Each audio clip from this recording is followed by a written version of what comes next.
আসসালামু আলাইকুম, welcome to DeCreativen। গত লেকচারে আমরা ইভেন্ট সম্পর্কে দেখেছিলাম। আশা করছি আপনারা ওগুলো প্র্যাকটিস করেছেন। প্র্যাকটিস করাটা খুবই জরুরি।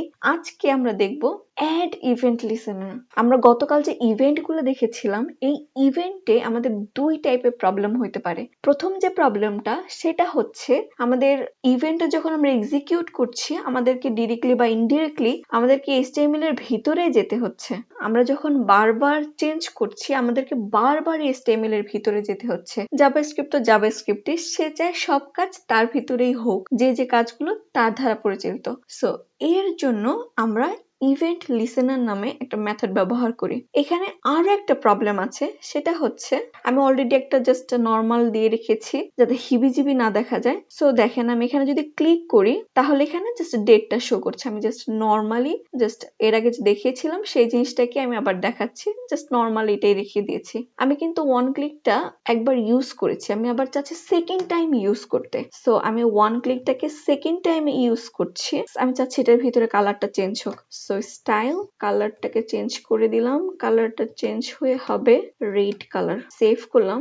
এখন দেখেন, আমি যখন ক্লিক করছি তখন শুধুমাত্র একটা ফাংশনটা এক্সিকিউট হচ্ছে। কালারটা চেঞ্জ হবে সেটা এক্সিকিউট করতে চাচ্ছি একসাথেই, কিন্তু এই জিনিসটা হচ্ছে না। আমি যদি সামহাউ অন ক্লিকটাকে উঠিয়ে নেই, এরপর সেভ করলাম, এখন যদি আমি ক্লিক করি তাহলে দেখেন এখানে কিন্তু কালার চেঞ্জ হয়ে গেছে। মানে আমি একসাথে সেম ইভেন্টকে এক্সিকিউট করতে পারছি না, আমাকে যে কোনো একটা ইভেন্টকে এক্সিকিউট করতে হচ্ছে। এই ক্ষেত্রে আমাদের ইভেন্ট লিসেনার ইউজ করাটা বেটার প্র্যাকটিস। সো আমরা কিভাবে ইভেন্ট লিসেনার ইউজ করতে পারি, এর জন্য আমি জাস্ট আগের পজিশনে নিয়ে আসলাম। আমরা দেখেছিলাম কিভাবে ইভেন্ট করতে হয়। সেম জিনিসটাই যখন অ্যাড ইভেন্ট লিসেনারের জন্য করব, তখন আমাদের এখানে শুধুমাত্র আমরা আইডি ধরে কাজ করব। সো আমি অন ক্লিকটাকে উঠিয়ে দিচ্ছি, এখানে জাস্ট সিম্পলি আইডি লিখে দিচ্ছি। ID for example my button. So আমি জাস্ট এটাকে কপি করে নিচ্ছি, স্ক্রিপ্ট ট্যাগের ভিতরে চলে আসলাম। সো লেট দিয়ে আমি just document element by ID নামটা দিয়েছিলাম মাই বাটন। সো আমরা এই বাটনকে ধরে ইভেন্ট লিসেন করব, ঠিক আছে? সো আমি জাস্ট মাই বিটিএন কে ধরলাম, এরপর অ্যাড ইভেন্ট লিসেনার এর ভিতরে আমরা দেখেন এখানে আমাদের বেসিক্যালি তিনটা ফাংশন যায়, এর মধ্যে থেকে আমরা জাস্ট দুটো ফাংশন নিয়ে এখন কথা বলবো। সো প্রথমে আমাদেরকে দিতে হবে যে কোন ইভেন্ট এক্সিকিউট হবে। যখন আমরা ইভেন্ট নিয়ে কাজ করেছি তখন আমাদের on click, on mouse offer এরকম ছিল, কিন্তু এখন আমাদের জাস্ট ক্লিক লিখলেই হবে। সো ক্লিক করে দিলাম, এরপরে যখন ক্লিক হবে তখন কি ফাংশন এক্সিকিউট হবে। সো আমি চাচ্ছি যে ডিসপ্লে ডেট ফাংশনটা এক্সিকিউট হোক, আমি অলরেডি তৈরি করে রেখেছি এখানে। সো আমি সেভ করে দিলাম। ওকে, এখানে একটু ভুল করেছি, সেটা হচ্ছে যেখানে আমাদের জাস্ট ফাংশন নেমটা দিতে হবে, কারণ হচ্ছে এখানে না হয় ফাংশনটা অটোমেটিক্যালি এক্সিকিউট হয়ে যায়। সো আমি ক্লিক করলাম, দেখেন আমাদের কিন্তু সেম জিনিসটাই আছে, কিন্তু এই ক্ষেত্রে আমরা HTML এর ভিতরে যাইনি, আমরা HTML এর বাইরে থেকে জাস্ট আইডি এর মাধ্যমে আমরা স্ক্রিপ্টে কাজ করেছি। ক্লিয়ার ব্যাপারটা? এখন সেকেন্ড যে প্রবলেমটা আমাদের ছিল, আমরা সেম ইভেন্টটাকে বারবার এক্সিকিউট করতে পারবো কিনা। সো আমি যদি এটাকে আবার যদি কপি পেস্ট করি, এখানে ক্লিক দিলাম, আমি ধরেন এখানে ফাংশন দিয়ে দিলাম ডিরেক্ট, যে এর ভিতরে যখন এটা এক্সিকিউট হবে সাথে সাথে কি হবে। সো আমি চাচ্ছি যে মাই বাটনের যে কালারটা আছে, যেটা দিয়েছিলাম আমি এর আগে, কালারটা আছে সেটা চেঞ্জ হয়ে যাক। সো আমি দিলাম এখানে রেড। সেভ করলাম। তাহলে আমি দুটো ফাংশন রান করেছি।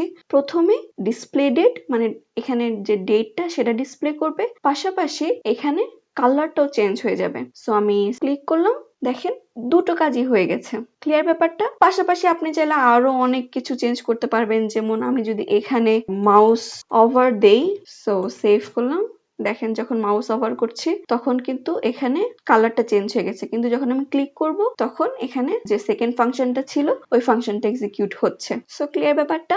এরপরে যখন অ্যাড ইভেন্ট লিসেনারে আসে তখন ইম্পর্টেন্ট একটা ফ্যাক্টর আছে, সেটা হচ্ছে ইভেন্ট বাবলিং এবং ইভেন্ট ক্যাপচারিং। সো এই জিনিসটা বোঝার জন্য আমি এখানে আউটার ইনার, আপনারা ভাবছেন এটা কেন রেখেছি, এটা বোঝানোর জন্য আমি দিয়েছি। এটার সাথে আমি কিছু CSS ও অ্যাড করেছি, নর্মাল CSS অ্যাড করে রেখেছি। সো আমি জাস্ট সেভ করলাম, দেখেন এখন এখানে চেঞ্জ হয়ে গেছে। দেখেন এখন এখানে একটা div এর ভিতরে আমি আরেকটা div দিয়ে দিয়েছি। এখন দুটোর সাথেই দুটো ডিফারেন্ট ইভেন্ট আছে। সো এই ক্ষেত্রে কোনটা আগে এক্সিকিউট হবে?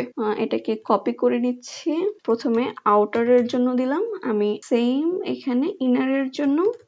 ওকে, সো এখন আমি addEventListener এর জন্য অ্যাড করার জন্য আমি সেকেন্ডটাকে কপি করে নিচ্ছি, যেহেতু আমরা দুইটার জন্য করব, দুইবার পেস্ট করে দিলাম। এখন আউটারের জন্য যখন কাজ করব, সো আমি চাচ্ছি এখানে জাস্ট অ্যালার্ট বক্স শো করুক। ওকে, অ্যালার্টের ভিতরে শো করুক যে আউটার কল্ড, এবং সেম জিনিসটা ইনারের জন্য। সো আমি এখানে একটু ক্লিক করে দিলাম। সো এখানে দুটো ইভেন্ট দেওয়া আছে, আউটারের সাথে ইনারের সাথে, আউটার ডিভ এবং ইনার ডিভ এর ভিতরে। সো আমি যদি এখন সেভ করি, ইনারে ক্লিক করলাম, তাহলে দেখেন প্রথমে ইনার কল্ড এই অপশনটা হয়েছে, মানে ইনার কল্ড এক্সিকিউট হয়েছে প্রথমে, এরপরে গিয়ে আউটার কল এক্সিকিউট হয়েছে। যখন আমরা ইনারকে কল করছি তখন কিন্তু আমাদের দুটোই কল হয়ে যাচ্ছে।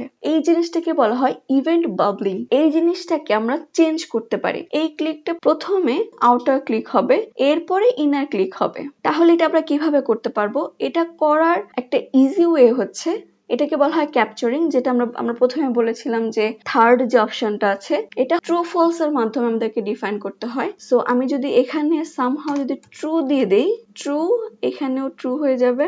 এখন সেভ করলাম, দেখেন, ওকে ওকে, এখন রিলোড দিয়ে দিলাম। এখন যদি আমি ইনারে ক্লিক করি, তাহলে প্রথমে আউটার কল্ড হচ্ছে, এরপরে ইনার কল্ড হচ্ছে। ক্লিয়ার? বাবলিং এর পুরো উল্টো হচ্ছে ক্যাপচারিং। খুবই সিম্পল ব্যাপার, কিন্তু জিনিসটা অবশ্যই মাথায় রাখবেন, ভাইবাতে এই টাইপের কোয়েশ্চেন করে। সো আজকে এই পর্যন্তই।